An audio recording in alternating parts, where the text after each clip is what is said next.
সংস্কার করার জন্য সমস্ত রকম সহযোগিতা আমরা রাজনৈতিক দলগুলো এই সংস্কার কমিটির সঙ্গে করেছি। আমরা এই অন্তর্বর্তী সরকারের সঙ্গে সব রকম সহযোগিতা করেছি, কোথাও বাধা সৃষ্টি করিনি, কখনো কোনো বড় রকমের দাবি তুলে রাজপথে নেমে সরকারকে বিব্রত করিনি। দুর্ভাগ্যজনকভাবে আজকে কিছু সংখ্যক রাজনৈতিক মহল অত্যন্ত পরিকল্পিতভাবে নির্বাচনকে বানচাল করার জন্য, নির্বাচনকে ব্যাহত করার জন্য নিত্য নতুন দাবি তুলে তুলেছে। এমন এমন দাবি তুলছেন যার সঙ্গে বাংলাদেশের মানুষেরা পরিচিতই না। সংস্কার শব্দটার সঙ্গে আমাদের সাধারণ মানুষ পরিচিত না, একদম মাঠের মানুষ, তারপরে তো সেটা আমরা কিন্তু যখন আপনার এই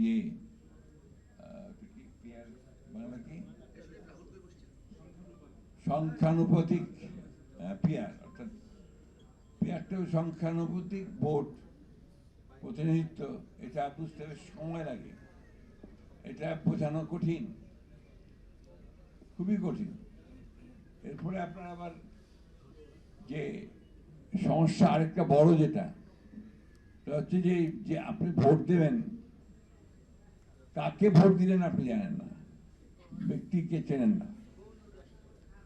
আপনি ভাবলেন আপনার এলাকায় একজন অত্যন্ত জনপ্রিয় মানুষ আছে সলিমউদ্দিন সাহেব, আপনার তাকে লক্ষ্য করে ভোটটা দিলেন, কিন্তু দেখা গেল কলিমউদ্দিন হয়ে গেল, সে পার্লামেন্টের মেম্বার হয়ে গেল, সে হতে পারল না। এই বিষয়গুলো কিন্তু এখনো আমাদের কাছেই পরিষ্কার না, বা সাধারণ মানুষের কাছে পরিষ্কার নয়। এগুলো নিয়ে তারা হুমকি দিচ্ছেন, কথা বলছেন, এবং অত্যন্ত জোরে সোরে হুমকি দিচ্ছেন। আমার প্রশ্নটা হচ্ছে যে কেন করছেন এটা? আমরা তো এই জন্যে, আমাকে অনেকে আপনারা সে সময় প্রশ্ন করেছেন, বলেওছেন, এবং অনেকে বকাবকিও করেছেন। আমি 7-8 দিন পরেই, 5 তারিখের পরে 7-8 দিন পরেই আমি আমার পার্টি অফিসের সামনে 3 মাসের মধ্যে নির্বাচন দিতে বলেছিলাম। আমি বলেছিলেন আর বিলম্ব না করে 3 মাসের মধ্যেই জাতীয় সংসদের নির্বাচন দিন। আমাকে তখন সবাই সাহসী আক্রমণ করলো, খালি নির্বাচনই বোঝেন, ক্ষমতায় যেতে চান, আর কিছু না। আর কিন্তু মূল বিষয়টা তো অন্য জায়গায়। আমরা তো ঘর পোড়া গরু। আমরা দেখেছি যখনই একটা পরিবর্তন হয়, সেই পরিবর্তনগুলোর সুযোগ নিয়ে নেয় অন্যরা, এবং যত দেরি হয় গণতন্ত্রের প্রত্যাবর্তনের, নির্বাচনের, তত সেই সুবিধা বেড়ে যায়। আপনি দেখুন, এই যে 1-11 হলো, 1-11 তো তাদের বক্তব্য ছিল যে নির্বাচন, ইলেকশন দেবে কেয়ারটেকার গভর্নমেন্ট, 2 বছর থাকলো। 2 বছর থেকে লাভ কি করলো?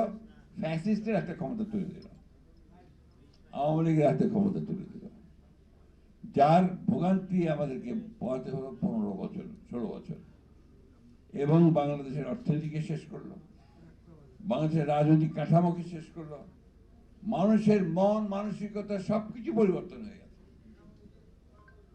আমি কোনোদিন রাজনীতিতে আপনার ডিপ্রেস ফিল করিনি, হতাশ হইনি। আমি সব সময় আপনার সবাইকে সাহস দিয়েছি। আমরা যে বসতাম, আমরা একসঙ্গে সবসময় সাহসের মধ্য দিয়ে চলেছি। ইদানিং মাঝে মাঝে আমার কাছে আপনার হতাশার ছায়া ঘোরাঘুরি করে। কেন বলবেন আপনারা? কেন? যেদিকে তাকাই দেখি আর বেশিরভাগ মানুষই আপনার নষ্ট হয়ে গেছে,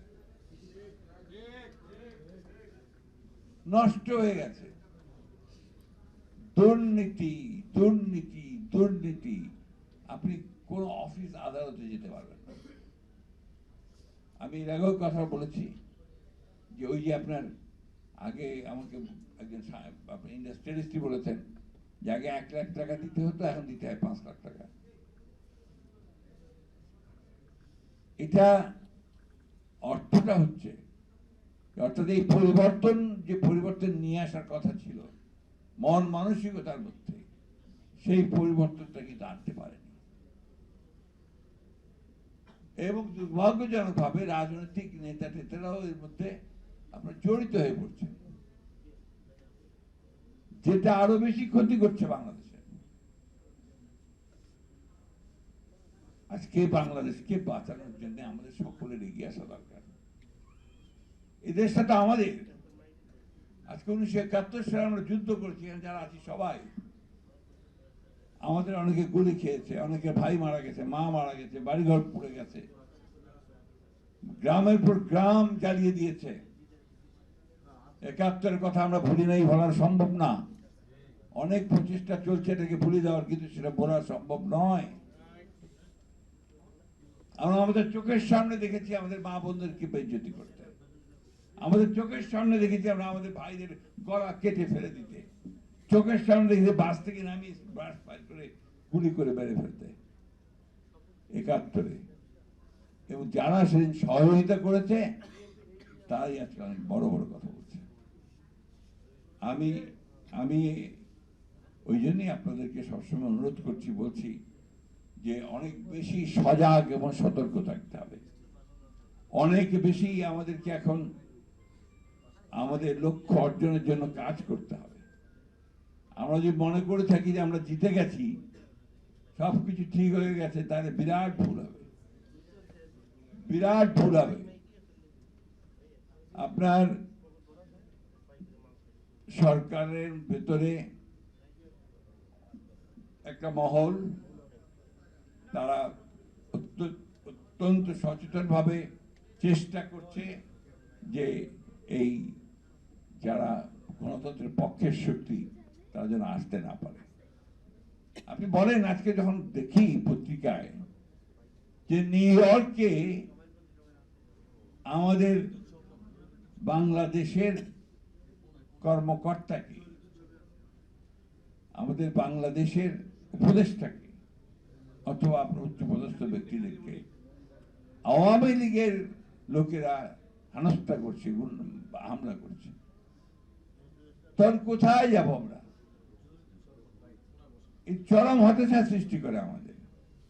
আমরা যখন আজকে একটু পত্রিকা সকালে উঠে দেখলাম বিরাট করে ব্লক করে খবর বেরিয়েছে যে একজন ব্যক্তি যিনি বাংলাদেশে বিখ্যাত ব্যাংক লুটের জন্য তিনি ২৫০০ কোটি টাকা দিয়ে দিয়েছেন হাসিনাকে।